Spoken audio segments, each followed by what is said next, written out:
Bonjour à tous, nous allons commencer aujourd'hui par reprendre ce schéma que vous deviez compléter et qui résume ce qu'a besoin une cellule animale pour pouvoir fonctionner. Pour compléter ce schéma, vous aviez donc à votre disposition ces deux définitions. La première résumait comment une cellule animale est capable de produire de l'énergie. Cette production d'énergie était réalisable en utilisant du dioxygène et des nutriments. Il y a donc production d'énergie, mais on avait vu aussi que lors de cette réaction chimique, il y avait un déchet produit, le dioxyde de carbone. Dans le schéma que vous aviez à compléter, j'avais donc ici symbolisé cette réaction chimique. Les deux éléments qui étaient donc nécessaires pour pouvoir réaliser cette réaction chimique sont donc, par rapport à la définition, elle utilise du dioxygène et du nutriment. Il fallait donc placer ici nutriments et dioxygène. Tous, vous m'avez mis effectivement les bons éléments au niveau de cette réaction chimique. Alors, je mets nutriments ici, je mets dioxygène ici. Il est très bien entendu que j'aurais pu très bien faire aussi l'inverse. Ça ne change strictement rien. Ce sont ces deux éléments qui permettent cette réaction chimique.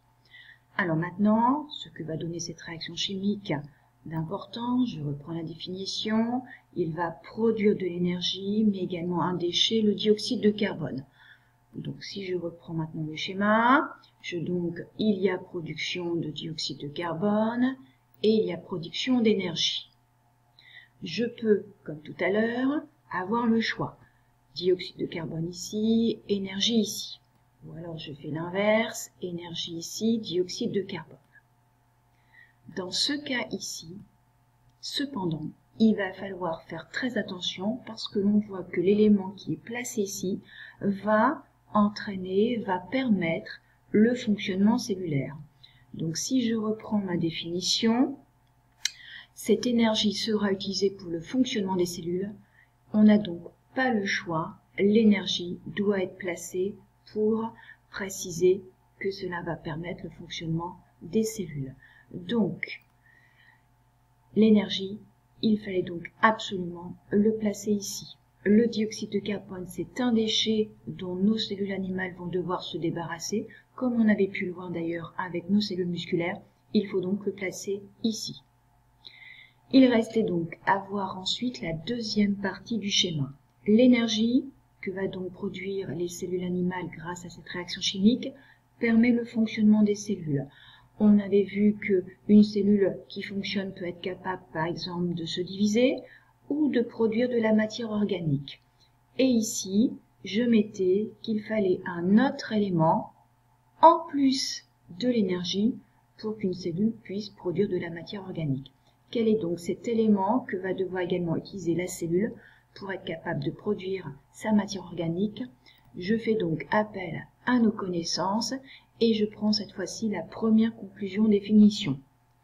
Les cellules fabriquent avec les nutriments et de l'énergie leur propre matière organique. Donc l'élément inconnu était effectivement les nutriments. Donc l'énergie permet le fonctionnement des cellules à condition d'avoir à nouveau aussi des nutriments. Donc il fallait placer les nutriments à ce niveau. Certains élèves se sont trompés essentiellement à ce niveau ici, où j'ai pu avoir énergie, où j'ai pu avoir dioxyde de carbone. Attention, le dioxyde c'est un déchet, il ne va pas être utilisé par les cellules. Au contraire, les cellules s'en débarrassent. L'énergie que vous avez pu mettre ici, en tant que telle, c'était pas faux, puisqu'effectivement, il fallait bien de l'énergie pour produire de la matière.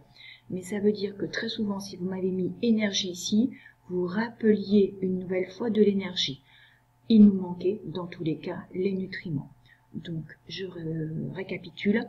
Il faut donc de l'énergie et des nutriments pour qu'une cellule soit capable ensuite de produire sa propre matière organique. Enfin, il ne fallait pas oublier de mettre un titre D'ailleurs, certains m'ont fait remarquer qu'avec le traitement de texte, le fichier PDF, vous n'aviez pas la possibilité de souligner le titre, ce qui était une très bonne remarque. Effectivement, je n'ai pas trouvé la solution pour pouvoir avoir l'option de vous faire souligner les mots, mais effectivement, dans tous les cas, il fallait mettre un titre. Alors, le titre que l'on pouvait indiquer, c'est un schéma. Donc déjà, on commence notre titre par schéma. Schéma de ce qui se passe au niveau d'une cellule. Alors, si on met schéma de ce qui se passe au niveau d'une cellule, c'est pas suffisamment précis. On peut très bien mettre schéma du fonctionnement d'une cellule, du fonctionnement des cellules animales. Et comme ça, on résume l'ensemble des phénomènes qui se produisent à l'intérieur de la cellule. Ou alors, certains d'entre vous m'ont mis schéma des besoins nutritifs d'une cellule animale. Cela va tout à fait aussi avec le schéma. Schéma de la production d'énergie au niveau d'une cellule. C'est vrai que le titre est également correct. Cependant, on ne voit pas uniquement effectivement comment est produite de l'énergie au niveau de la cellule animale, mais effectivement aussi de comment elle va être capable de produire la matière organique. Mais si vous m'avez mis schéma de la production d'énergie, d'accord, j'ai considéré comme étant effectivement satisfaisant. Cette activité, je l'ai évaluée comme on fait d'habitude en classe, en communiqué, en plus et en moins. Voilà. Au niveau donc du schéma qui était réalisé donc pour cette semaine.